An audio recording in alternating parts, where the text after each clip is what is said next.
Finally, the New York Mets have won a game. It seems like it's been forever. It's really only been just a few days, but we've gotten spoiled here a little bit. The New York Mets won this game against the Boston Red Sox 5-1. We're going to do a overview of the game, the highlights of kind of what sticks out most to me, and I want to hear from you what sticks out most to you about this win. Before we go any further, just want to introduce you all. This is MetropoliFins. We are YouTube's smallest New York Mets Miami Dolphins channel. My name is Craig. We're coming to you tonight, just giving an overview, the highlight of the night. As you hit that like and you hit that subscribe is Mr. Brett the Threat Baty. Yes, the Met that all of you love to hate, the Met that you hate on, while I am always propping him up. He comes out tonight, goes 2 for 3 with 3 RBI, 2 for 4 with 3 RBIs. Absolutely just a force to be reckoned with. And a couple things that I like about it. First of all, it was against left-handed pitching, which is absolutely the crazy thing here because I don't understand why, but they keep not giving Brett Baty opportunities against left-handed pitching and saying he can't hit left-handed pitching. And yet here he is tonight. He gets the start against the left-handed pitcher, put him in the 9 hole where he's in there for his defense. And if he doesn't get any hits at the bottom of the order, it's not that big of a deal. Um, but he actually does, and there are runners on base in front of him multiple times. In fact, he was only about a half a step away from having 4 RBIs tonight, where Luis Torrens not thrown out at home. And this is what we have to look forward to with this team. Um, is that you have this opportunity to let these guys develop and stop putting this pressure on. And what's great about it is you had Acuna, who was on base multiple times in front of Baty. You had Tyrone Taylor, who was on base in front of Baty. You had Luis Torrens, who was on base in front of Baty. And other than the Lindor home run, which we are going to talk about here momentarily, other than the Francisco Lindor home run, it was the bottom half of the lineup that did absolutely tremendous today.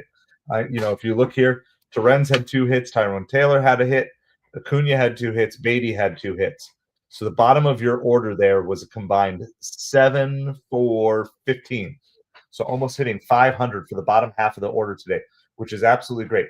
And so I would say overall, there's a few things I don't love, but in general, I like this basic lineup layout that Carlos Mendoza with Vientos in the designated hitter spot makes this team so much stronger than if we're putting Marte or somebody like that in the designated hitter spot. And then you can start Marte in left field like you did today, and then you have Nimmo as the pinch hitter. Or on most days, you start Nimmo and you have Marte as the pinch hitter. Of course, Torrens was in the game today instead of Alvarez. I know some of you guys are done with Alvarez. Don't be done with Alvarez. Don't be dumb.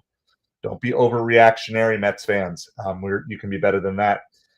Alvarez is having his troubles, but so other people in this lineup right now. So don't be picking on any one individual person until the most important person clicks and gets everything in gear. Everybody else is going to have their ups and downs as well. The Mets are not going to go on to 4. They need him up in the first inning consistently. So don't expect that to happen anytime soon. Don't expect to have Pete Alonso moving out of the top 3 or Juan Soto or Francisco like as a regular basis. They tried it tonight. I still don't think that that's going to be the ultimate spot because you're going to lose 1 at bat per game on a lot of games if you put Alonso regularly in the 4 hole. I know Mendoza's trying to shake things up a little bit. I don't like exactly the way that he shook it up at the top of the lineup, but I understand why he's doing what he's doing. He is feeling the pressure, which is crazy that the Mets can be 10 games over 500 and Carlos Mendoza is feeling pressure. But again, welcome to the idiot box that is New York City and New York media. They will make you question things even when you're in the midst of like a great winning season and different things like that. However, I do agree, Jonathan, that Mendoza didn't make some of the right moves tonight. But I think the most basic thing is you just have to get your best hitters in the lineup on a regular basis. And hopefully Mendoza will go away from consistently playing this lefty versus lefty or lefty versus righty and righty versus lefty only. And you have to play all these things. Brett Baty, you need to find out if he's going to be your everyday third baseman. And the way to find out if Brett Baty is going to be your everyday third baseman is you have to let him play every day.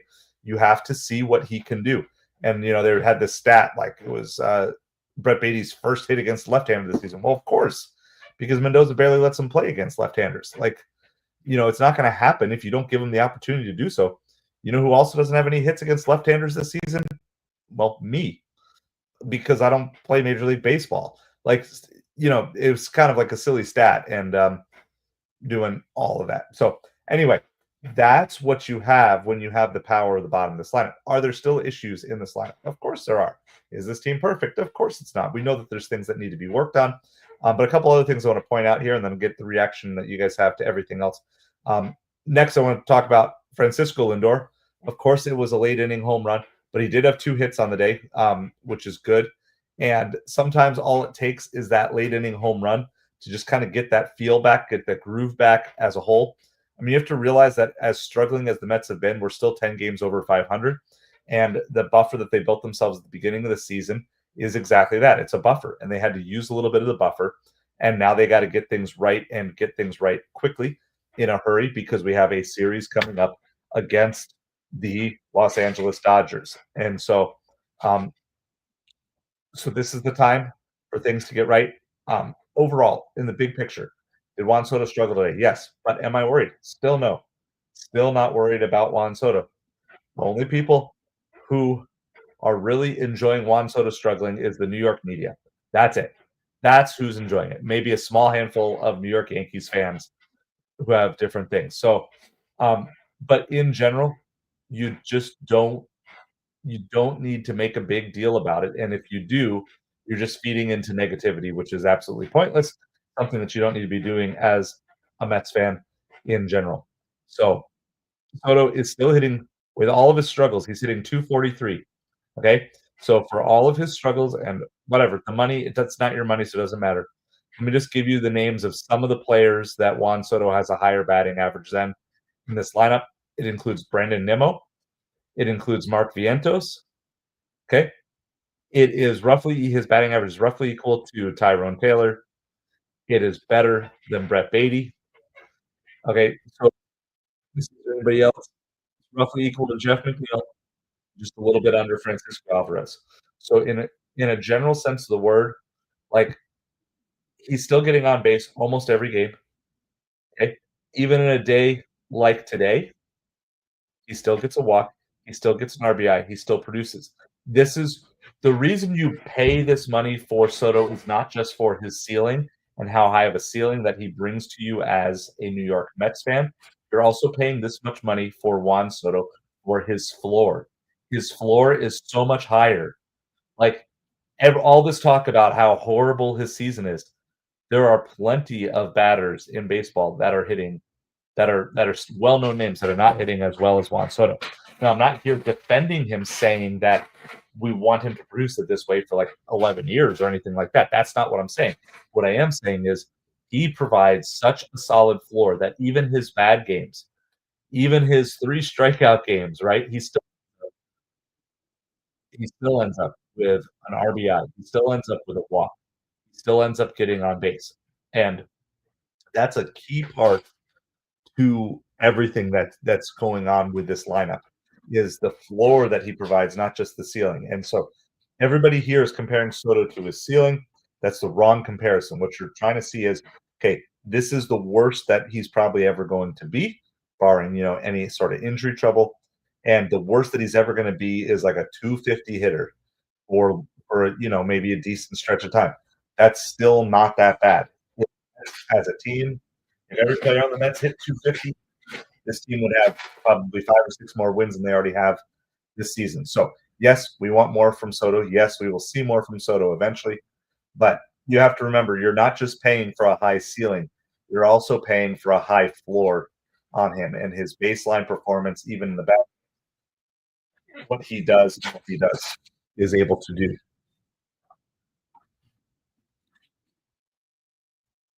Yep. Lindor struggled when he came over the Mets too. And you have to remember that Yankee ballpark is such a joke of a ballpark. It's really hard to, have these things. And guess what? Soto's going to have a rough stretch sometime in every season. So this is the perfect time to get through the rough stretch. Like, literally, you can just tell them the media is foaming and they're hoping that the Mets are going to collapse so that way they can tear apart Juan Soto, they can tear apart this contract, they can tear apart Steve Cohen. Why in the world Mets fans would want to contribute to the celebration of New York media is absolutely mind-boggling to me, so don't participate in it.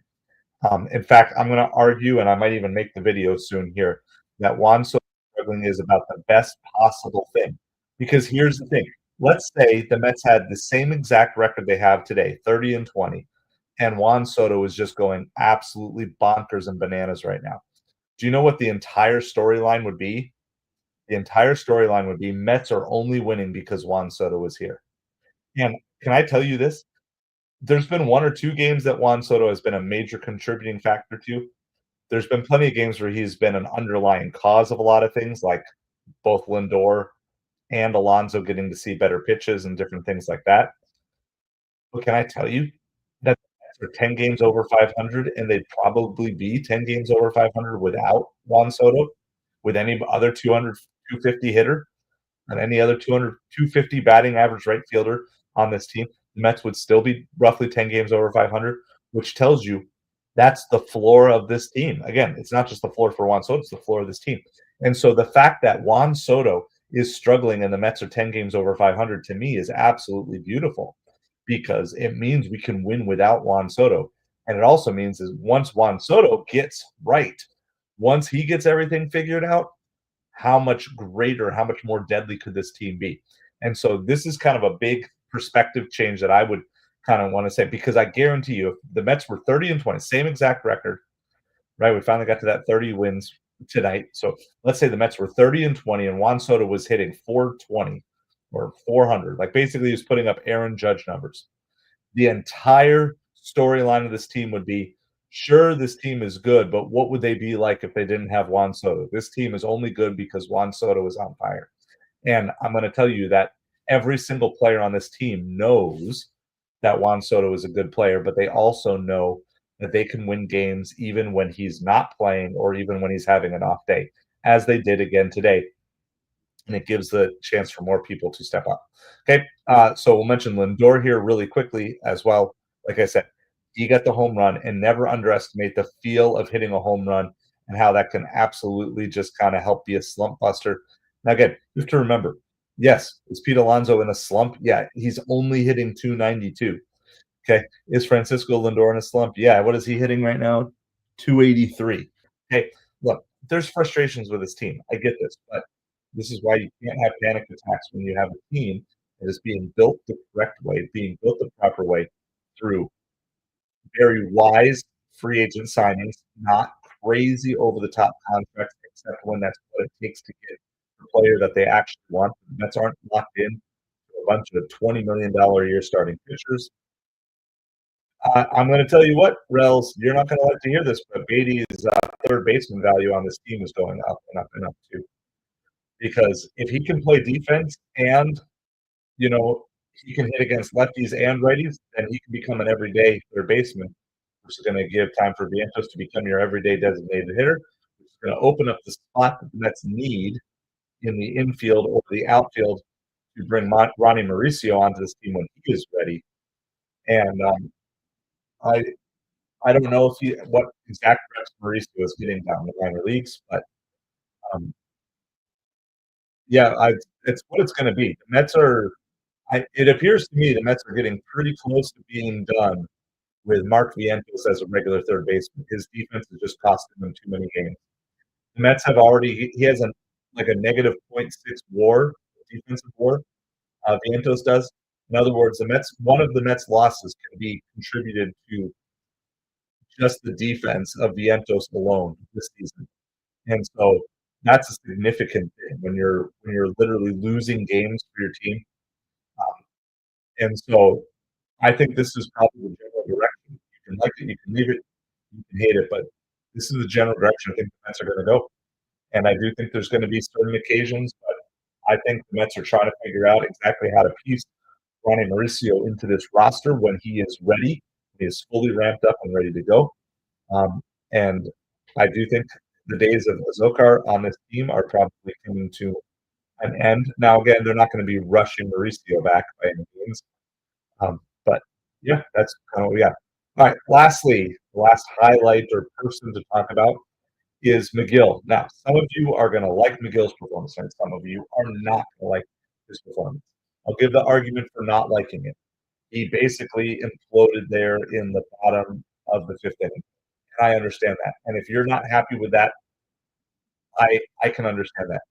I want to instead challenge you, though, to look at Tyler McGill tonight, not so much versus um, like how he looked tonight, but how did he look tonight versus how he looked against the Yankees and how he's looked his last three appearances. Because one of the concerns about Tyler McGill is he's kind of nosediving like he always does in May. Is he going to be able to pull out of it? And I would say the fact that he took that step forward tonight, he used his fastball significantly more tonight, which is different than what he was doing against the Yankees. He kind of left a lot of potential strikeouts on the table because he left his fastball out of his arsenal on a regular basis. 10 strikeouts for Tyler McGill tonight is absolutely great. I believe it was a career high in strikeouts for McGill. Now, again, you can be upset that he didn't get through the 5 innings, um, but I would also challenge you to say, be excited about the fact that you have someone like a Huascar Brazaban who can come in for 2 1/3 innings to bail him out and, I mean, get out of a really dicey situation. I believe his bases loaded when Brazaban came in. Reed Garrett came back and he had an okay night as well. Still gave up the hit, but good to see him back. So it's like, okay, can we pull up? Right? Like you got this plane that's theoretically nosediving, even though again the Mets are 10 games over 500. So what are we really panicking about? We're just panicking over whatever the media tells us to panic about, which we really don't need to be doing. But okay, this little nosedive that we're in, pull up, and all of a sudden you look at it and you say, okay, look, McGill came out. It wasn't his worst pitching performance of the season. It would be a little bit better. And that sort of thing. Um, and then you look up and down this lineup. It's like, okay, you got good production out of Torrens. You've got good production out of Tyrone Taylor. You got good production out of Luis Angel Acuna and Brett Baty. And I've been saying for a long time, I'd like to have Acuna and or Baty in that 9 hole, so you get the protection of Francisco Lindor afterwards. And after seeing how it worked out tonight, I'm kind of convinced. I'd like to see this configuration with Acuna in 8 and Baty in 9 and Lindor in 1.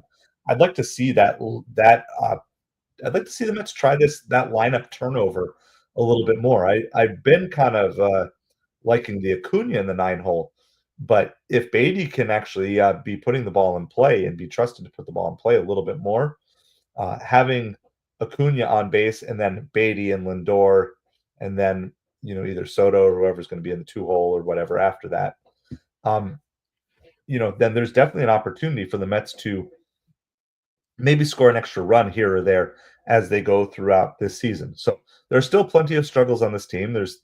Team is and will be a work in progress, probably all the way through September, certainly through the trade deadline. There's going to be pieces. I wouldn't worry about any starting pitching right now, Rels, just simply because we got to see when we're going to get back our starting pitchers and what they're going to look like when they come back. Sean Manaea, Frankie Montas, Paul Blackburn, all 3 of them are due to be making their way back. So I would just not – I don't think there's any reason to really mortgage the future for a starting pitcher because we just haven't really needed them right now. And Tyler McGill realizes that, his opportunity to start could be coming to an end soon. And he stepped up tonight. Yes, there's still some issues there, but that's one of the first times I've seen McGill pull out downwards. Again, we've talked about this as being a concept of what the Mets pitchers are able to do within a game, but also from game to game. McGill had probably his 3 worst starts of the season in a row, and then he comes out tonight and he comes out firing. Yes, he got a little wild. He got a little crazy that final inning. Yeah, his pitch count got a little high. He was 85 pitches, and he didn't get through 5 innings. I guess those are definitely things that we need to keep working on. We need to keep watching. But at the same time, to see him go from that last outing where it's like Mets fans are done with him to come back strong, and to make the adjustment to use his fastball a lot more, that's something that is a significant just kind of step forward, I think, in general. So that's what I have. Um, there are a couple other games going on, I believe. Yeah, there's a couple other games going on. Phillies are over the Rockies 7-3. That's in the top of the sixth. That's the Phillies are at 30 and 18. Mets are at 30 and 20. So the Mets are a game back of the Phillies. But they both have the same number of wins as of right now. Angels and Athletics, they are nothing, nothing, as well as Diamondbacks and Dodgers, nothing, nothing. Other scores from earlier today: the Pirates beat the Reds 3-1. The Rays beat the Astros 8-4. Twins beat the Indians 6-5. Cubs beat the Marlins 2-1. The Orioles finally got their first win for the new manager, 8-4 over the Brewers. Tigers ended up coming back after that first loss early in that series, 5-1. Detroit over St. Louis. So St. Louis won the first game big, but Detroit came back to win the next two. Seattle beat the White Sox 6-4. Royals beat the Giants 8-4. Cleveland beat Minnesota 5-1. And DeGrom and the Rangers lost the Yankees 4-3. And Toronto thoroughly demolished the Padres. The Padres they've had a couple of wins in here, but they've been struggling a lot, and they've been giving up a lot of runs. They lost 14-0. Twins are favored to win the World Series. Well, I'll tell you what, the Twins. I don't know if I would agree that they will win the World Series, but there's no reason they can't win the division for sure. Baty needs to stay if y'all want to win. Yeah, there's been lots of Brett Baty hate for a long time, and I don't understand why. I don't understand why people aren't willing to give guys 3 or 4 years. I understand why under the old regime when you're like in this constant panic mode. Um, but why not just let your guys develop? Why not relax? Why not just take the pressure off and cheer them on and enjoy the journey?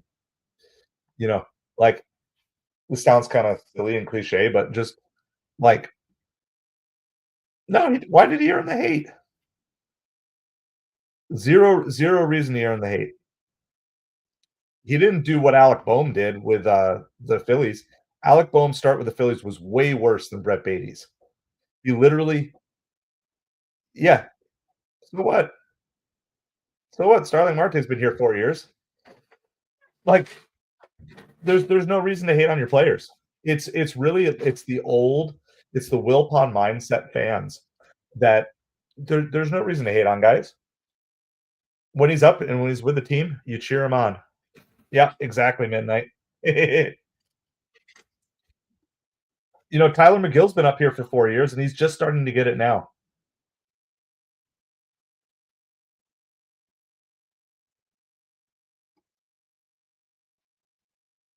All right, yeah, we can't have that, Brian. How did he lose his job in the first place? He got sent down for more seasoning because he wasn't quite ready for the full time. Same way that Vientos lost his job. Look, guys aren't always ready to come up to the majors and perform right away. This is not like other sports. I think a lot of baseball fans think of baseball like football, and it's just not the same.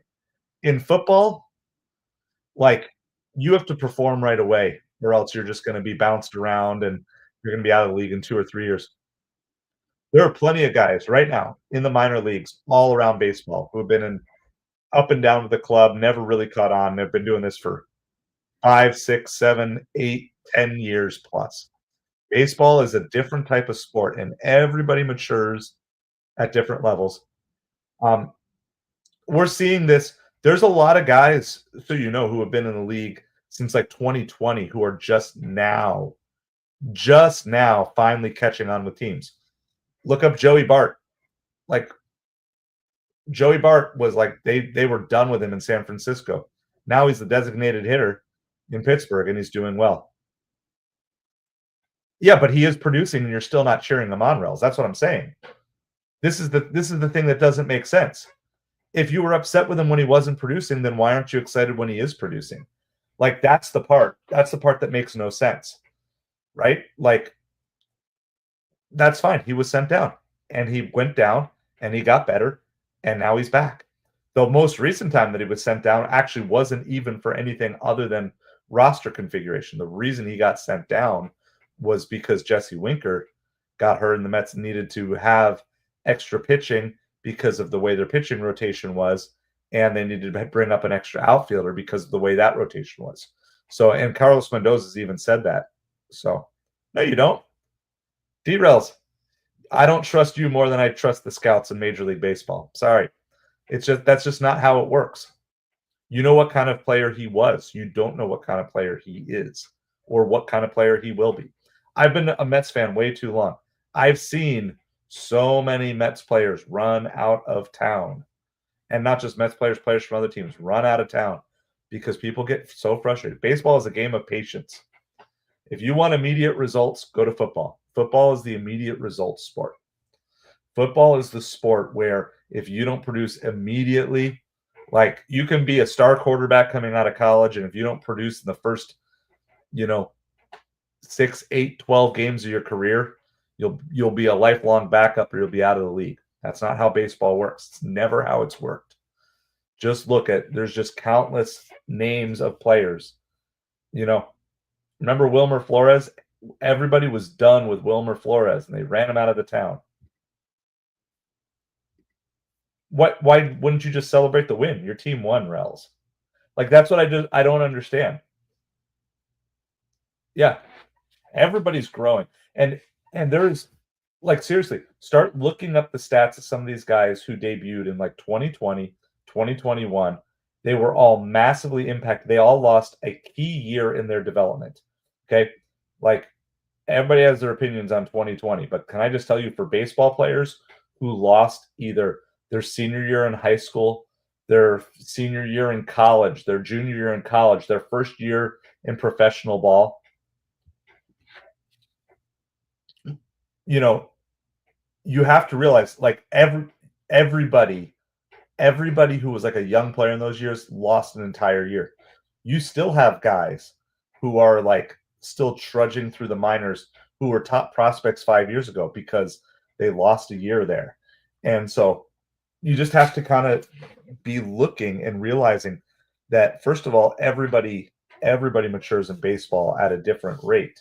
But beyond that, um, when you lose your first year, either your last year in high school, your last year in college, your first year in rookie ball, um, like with no development or very minimal development was available to you, it makes a tremendous impact. And this is why you're seeing it took guys like Alec Boehm, Cabrian Hayes, Joe Adell, all these guys were called quadruple A players at one time or another. Joey Bart. And remember, Baty debuted after all those guys. Plus, Baty debuted before he was ready because the Mets were in panic mode.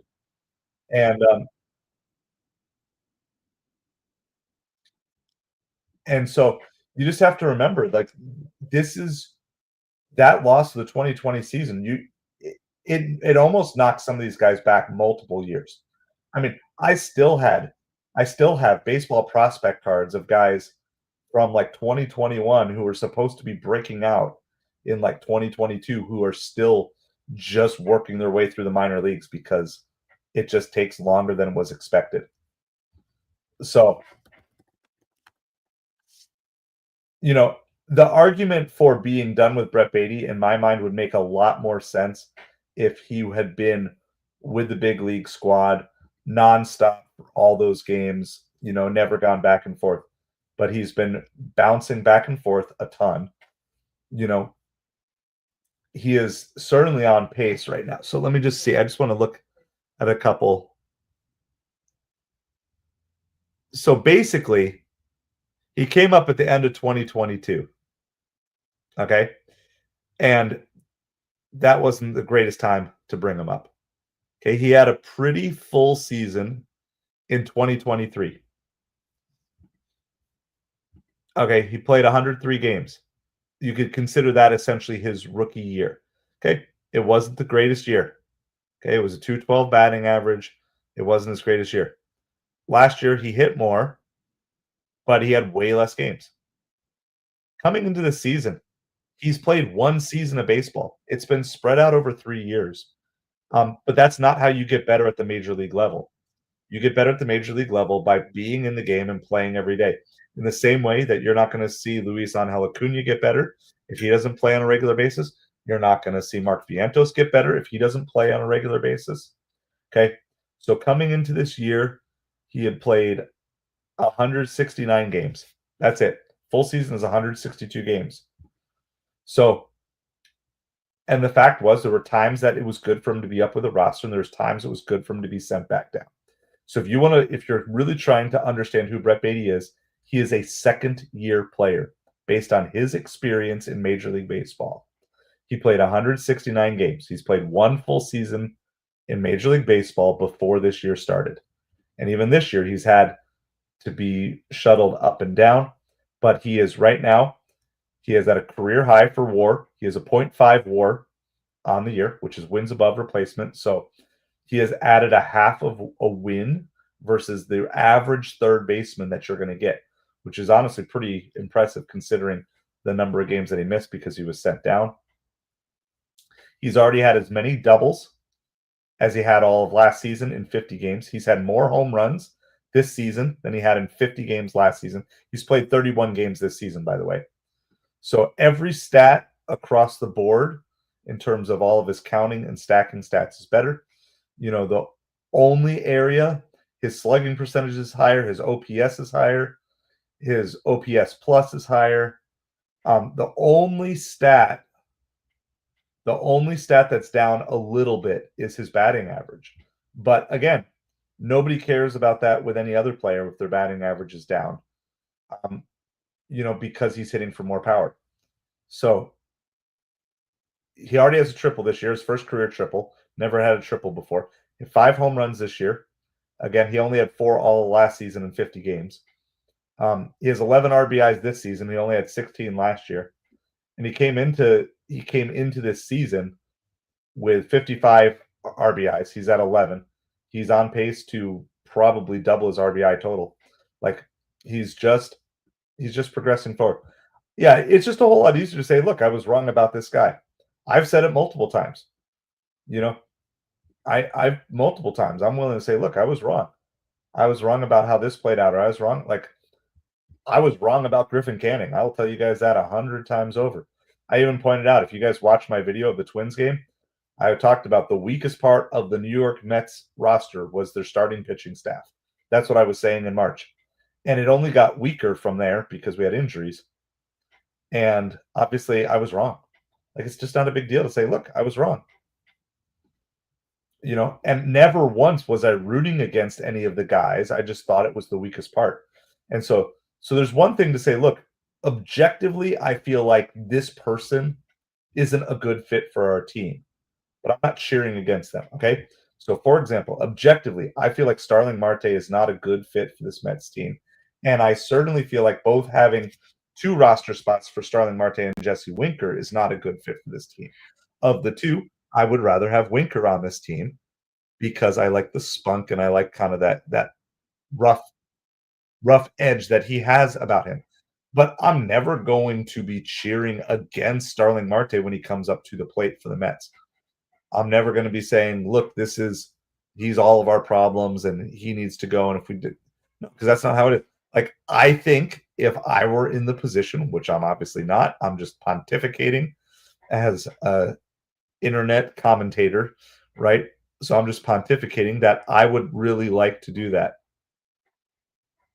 No, I don't care if you think like me, Rels. You can disagree with me.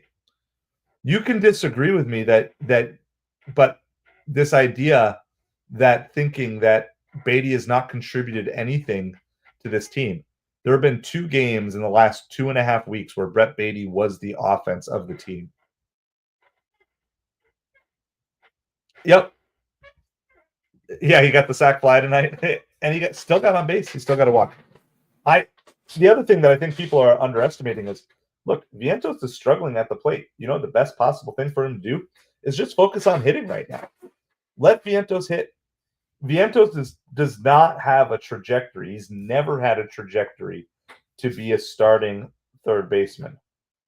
No, that's not what I'm saying, Ralph. You're saying that you hate him. I'm just saying why you shouldn't hate him. That's all I'm saying. I don't think you should be cheering against. Like, there's zero reason to cheer against players that are on your team. I don't care if they're on for one game. I'm cheering for them. You could take the guy I hate the most. I'm always cheering for my team. So, um, I just think not. I don't know. Is Mauricio is getting reps in center field because I want to just see if anybody has any updates on that. Um, just want to see where he's at. All right, here's an article from I don't know if this is going to be blocked. Sometimes the New York Times blocks me. Ronnie Mauricio is off to a fast start in AAA, but the infielder's timetable for return to the New York Mets lineup remains a deliberative process.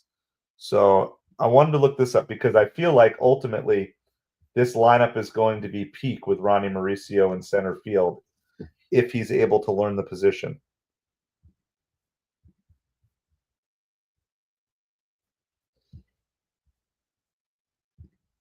Um, it's not time to count down the days until Mauricio is ready. It may be longer than a matter of weeks.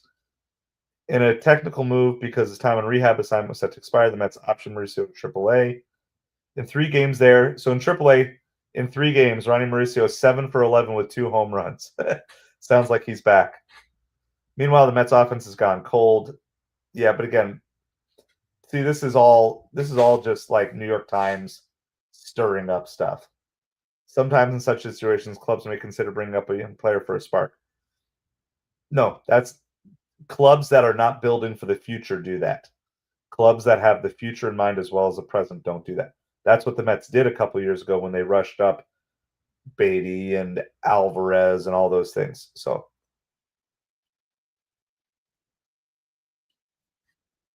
whenever Mauricio is ready to join the Mets, club officials will be able to help them. Let's see. I'm just trying to see if there's any box scores. Uh, I just wonder if they're trying to get him some reps in center field because I feel like ultimately Acuna needs to be our second baseman. Lindor needs to be our shortstop. Obviously, Pete Alonso is our first baseman. Brett Baty is the third baseman. Vientos is the designated hitter. That means Mauricio needs to be the center fielder. That's about all I can figure out. By the way, Paul Blackburn got the win. Let's see. What's Paul Blackburn's line today? 7 innings pitched, 1 hit, 2 walks, 6 strikeouts. You think Paul Blackburn wants to get back to this team too? Yeah, I mean, whatever. If he wants to change it up for a night, that's fine. I think it's gimmicky. That's just my opinion. Unless he's legitimately planning on doing this long term, I just think it's a gimmicky thing. Mauricio was this art? When was this article written?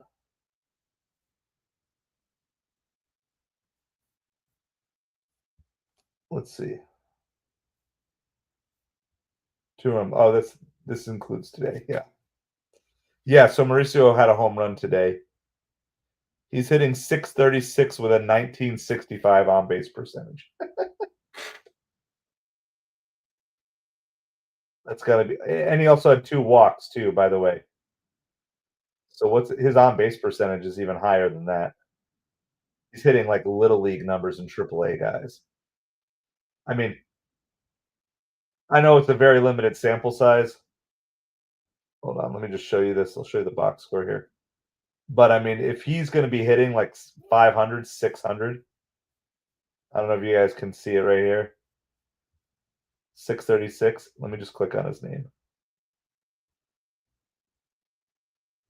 Oh, did I? Hold on.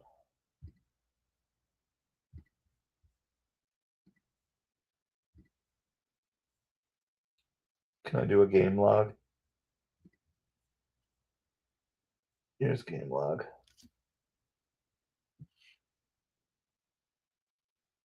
Yeah. It's crazy. It's like he wasn't hitting that good at the lower levels, but he's up with Syracuse. So Ronnie Mauricio wants to be coming up. Paul Blackburn wants to be coming up. So reinforcements are on the way. So that all the Mets have to do is do a little bit. And like I was saying before, ultimately, Juan Soto struggling is maybe the best thing possible for the Mets, simply because the Mets have proven they can win without him, which means they can definitely win with him. And so that's why I'm just like, because I proposed at the beginning for those of you just kind of tuning in now. By the way, if you are, please hit that like and hit that subscribe as you come on in. But if the Mets were 30-20 and Juan Soto was hitting like 420 right now, the entire narrative would be the Mets are only winning because Juan Soto is doing well. But wait till he goes into a slump. Okay. Now the narrative is the Mets are 30-20 and Juan Soto's slumping. Like, why is this a big deal again? Tell me why. Oh yeah, because you're New York media and you just have to constantly create drama. That's it. If you lived in any normal, sane market and Juan Soto played anywhere else except New York, everybody'd be like, look, he's struggling right now, but he'll be fine. You know, today was a little bit more fun, yes. Now, I didn't get to watch a ton of the game just because, yeah, my son has all-stars practice now, like 4 days a week. So he's going like, it's like a professional thing, 4 days of practice a week. So we'll see. It's a 3-week experiment, and if we can win the first tournament, then we'll move on to the next tournament. So we'll see how everything goes. Um, but so I'm only getting to see snippets. That's why we're not doing the live. But yeah, it is fun, and it's you know as this team plays looser, it's going to be better. And I think ultimately it's going to come down to not Soto. It's I don't think this team rises and falls on Soto. I think this team rises and falls on Lindor. And that's maybe like not a popular opinion. I don't think this team rises or falls on Pete. I don't think this team rises or falls on Soto or anybody else in this lineup. I think this team primarily rises and falls on Francisco Lindor. He is the de facto captain, even if he's not the official captain. He is the captain. And when he is playing loose, the team plays loose. And he sets the tone.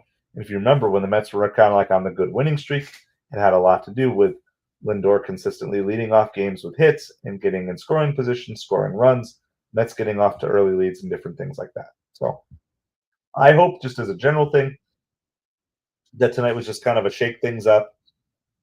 I don't want to see. I really don't want to see Marte in the starting lineup. I just, I just don't want him there. He is. I love his ability to come up as a pinch hitter. That's something that just having a veteran presence to come off the bench and be able to get a pinch hit like he did the other night. But no, just generally speaking, I just that's not where I want to see him, and I certainly don't want to see him in the 2 hole. I would much rather see him in the 9 hole if you're going to have him in there. Um, but again, I really like having Baty in the 9 hole or Acuna in the 9 hole for sure. Yeah, no, I mean for sure in the past. If you're talking the Marte of 4 years ago, then sure, that's fine. But just the Marte of present, like nothing against him. That's just not the spot that I particularly would want him to be in. I mean, this sounds crazy to me, but like, anybody know what year Starling Marte was born? Get one guess without looking. What year was Starling Marte born?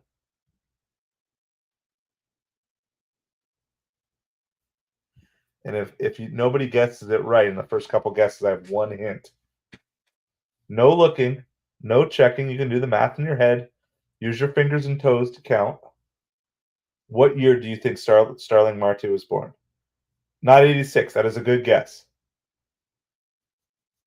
That is a very good guess, though, Jonathan. Not 85. No, not 2000.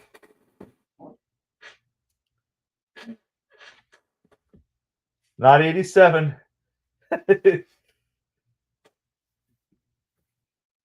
You're very close. Here's the answer. He's born in 1988. So he's 1980. There you go, Jonathan.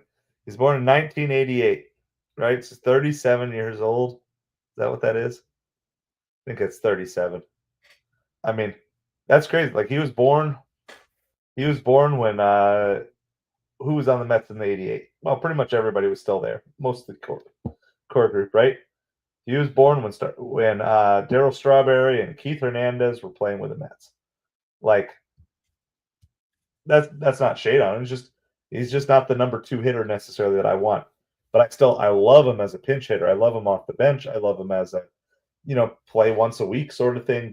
Give an MO a day off sort of that sort of thing. But I just at this point in his career, I just think that's he's like an extra clubhouse coach.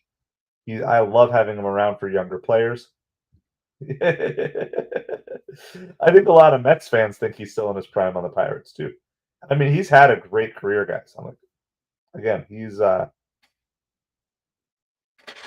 let's see, just want his career stats: 156 home runs. He's got a career 285 batting average, career 341 on base percentage, 156 home runs, 357 stolen bases, 645 RBIs, 848 runs, 1,576 hits. I mean, it's not a Hall of Fame career, but that's just a solid major league career.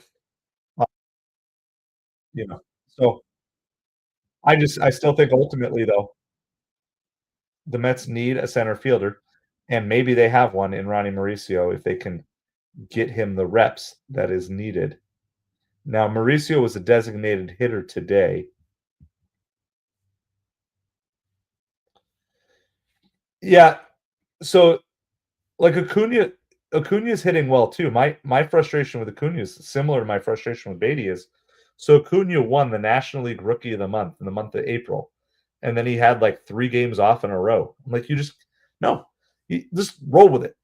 I know baseball is different than football, but could you just imagine like a quarterback being like the Rookie of the Month in football, and then you just bench him for 3 games in a row, like because the matchup doesn't work. I think this whole matchup thing and analytics in baseball is just ruining it. Like, I just couldn't imagine if you ran a football team the way they run baseball teams right now, it would be nuts. They would be like, all right, let's go. Let's sit in our quarterback room. Which of our quarterback has the best numbers career against the Chiefs? Oh, it's not you, Lamar Jackson. Okay, we're going to bench you because Gus Frerotte or, you know, it would just be so crazy. It would be so crazy if you coach football the way they coach baseball nowadays versus the olden days where you just generally put out your best 9 players every single day. Occasionally, if you had like an amazing matchup, you would just use that and you'd pair it with an off day for a guy who needed a break, and then that would be it. But the way that analytics is just running baseball is just absolutely nuts right now. And I just couldn't imagine like, oh, we got this guy, Ken Griffey Jr. It's nuts. Like, I mean, and they don't really do it with pitchers, right? I mean, maybe occasionally they'll push a guy back like a day if he's scheduled.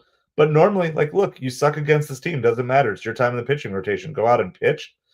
Like, I just think, could you just imagine, like back in the day, oh, Ken Griffey Jr., you're having a great rookie year. Like, you look like you're going to be a star in the league, but I don't know.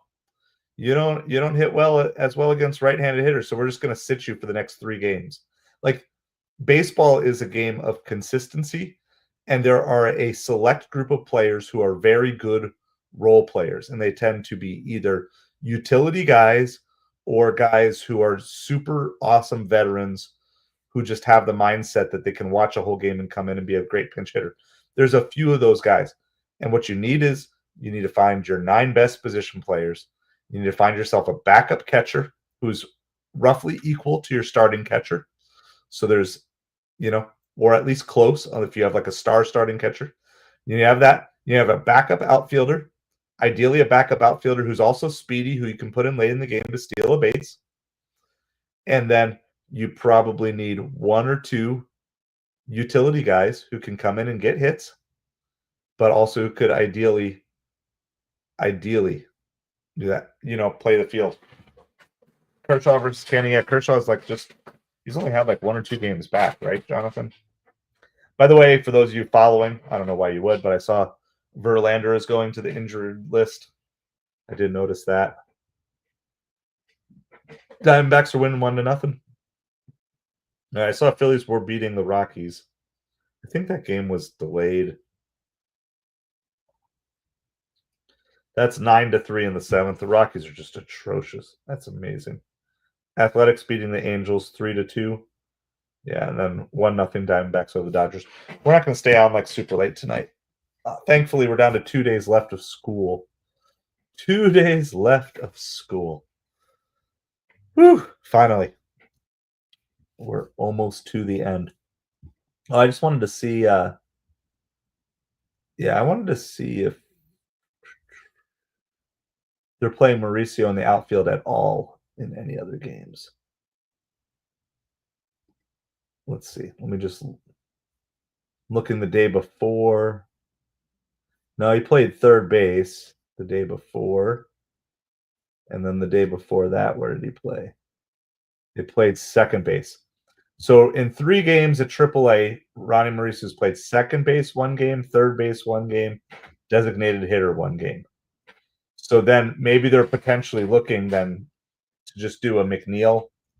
I'm just trying to read the tea leaves, right, and try to figure out like what in the world the Mets are thinking here. So then they're probably thinking Nimmo in left, and then McNeil, Taylor in center, and Soto in right.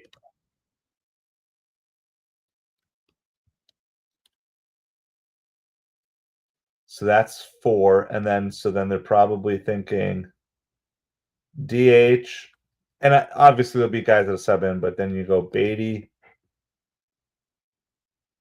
So it's probably Baty, Acuna, Mauricio are going to be second base, third base. That's going to be your second base, third base between those 3 guys. And of course, McNeil fills in as necessary. And then you got Lindor shortstop. Then you got Vientos, Marte as DH. Let's see, how many guys is that? Then you got your 2 catchers. Alvarez, Terens. That's your 2 catchers. So there's 1, there's 2, there's 3. Oh, then you got Pete. Yeah, Pete at first. Yeah, that's probably the Mets lineup that they're working towards here. So ultimately it just means whenever the Mets are ready, it's Mauricio up.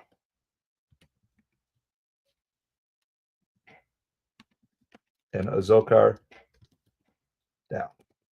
And honestly, for Azokar, he needs it. Because he's barely playing. It's got to be so frustrating. I mean, I know it's fun to be with a major league club, but I mean, well, that's just who's currently on the roster right now. The Mets will be making deals come the trade deadline. What deals, how many deals, it kind of depends. I think the big question is going to be do all the Mets pitchers actually come back? And, are they going to be fully ready to go? Or are the Mets going to have to trade for more pitching depth? But just based on where they're giving the reps to Mauricio. Now, if Mauricio were getting the reps out in, by the way, that McNeil and Taylor should be center field, not catcher, but I can't go back and I don't think I can. Yeah, I can't edit it, but oh well, you get it. I'm just seeing if there's any new updates on the injury.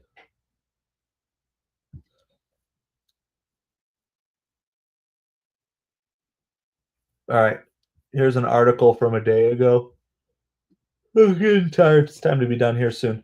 But here's one article on the Mets injuries. We'll read that here really quick. And Paul Blackburn pitched phenomenally tonight. So this won't have that result in here, but he pitched 7 innings of 1 hit ball. Absolutely. Learn that hustle that Nimmo has. So slowly but surely, New York Mets starting rotation is getting healthier on Tuesday. Carlos Mendoza informed reporters latest updates on the Mets trio of injured starters.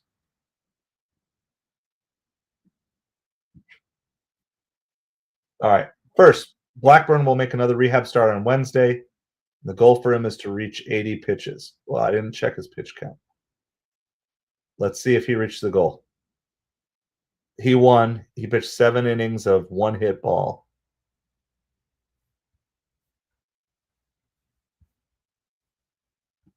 But let's see. What was his pitch count?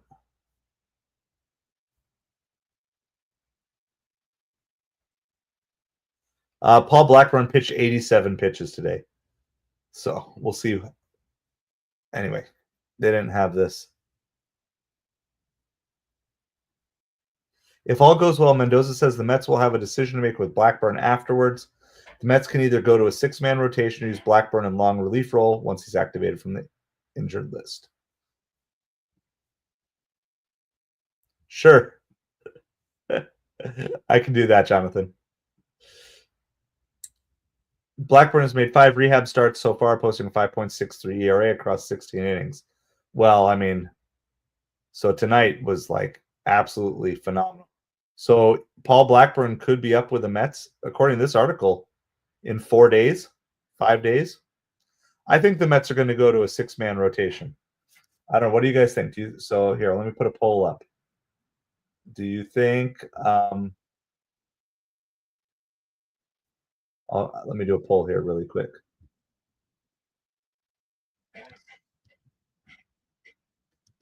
Mets pitching will be 6-man rotation, 5-man rotation. I always forget to add polls. Here we go. There's a poll for you guys. Okay. What do you think? Do you think the Mets are going to go to 6-man rotation and just add Paul Blackburn in? Or do you think that they're going to go? Do you think they're going to stick with a 5-man rotation, neither move? I would assume it would be Blackburn or McGill would go to the bullpen as long relief. You know, there's other hybrid options too that would be like a quasi 6-man rotation. In other words, where you'd have a 5-man, but anytime you need a 6-man, you just pull one of those guys from the bullpen. But what do you guys think? So you guys can vote in the poll. Looks like it's all 6-man rotation. Looks like the vote that I'm seeing so far. All right. As for Manaea, the left-hander will throw a bullpen on Wednesday with an up and down per Mendoza. Manaea was shut down from throwing in April. He's responding well to his ramp-up now. Manaea was initially expected to return by late April, but a June timeline appears to be realistic, which is pretty much what I've been saying ever since they said April. Montas continues to progress well. He's set to throw another live batting practice with 2 ups on Wednesday. In Brooklyn, Montas has been sidelined since his first official week of spring training back in late February. He should be back sometime in June. So, and I've told you guys multiple times, like, they kept saying late May, late May. I'm like, the Mets aren't going to rush them back, and especially now that they're winning. Zero reason. It's funny. It's like with the trio of arms, the rich will only get richer as the Mets' current starting rotation has performed well. Kodai Senga, Clay Holmes, Griffin Canning, David Peterson, Tyler McGill. Like nobody coming into this year was like, oh my goodness, this is the most amazing pitching staff. Mets starting pitching staff has a 2.85 ERA, and that went down tonight because Tyler McGill only gave up 1 run in 4 2/3. So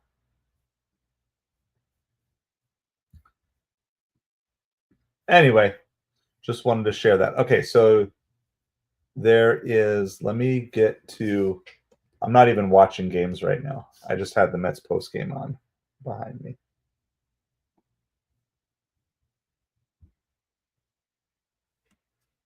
So Jonathan said there's something interesting. Okay, there's an interesting thing going on in Arizona. So How about this? Let me do this, guys. I'm going to end this stream now for anybody who's going to want to watch this on replay, and then I'll just start a separate stream for the late games here. I got to get a drink anyway, so we're going to do that. Make sure you guys hit that like, hit that subscribe on the way out. Finally, the Mets won. Good overview of tonight. Congrats to Brett Baty, Tyler McGill having a little bit of a bounce back game. Francisco Lindor with a home run. I'm going to be back with you guys in like 5 minutes, and we'll do maybe not a super long, but I'm going to do it on vertical. Maybe catch a few new people that way too. All right, so let me get a drink, and then I'll be back with you guys in like 5 minutes, and we'll follow some late night baseball. All right, have a good night. Let's go Mets, baby.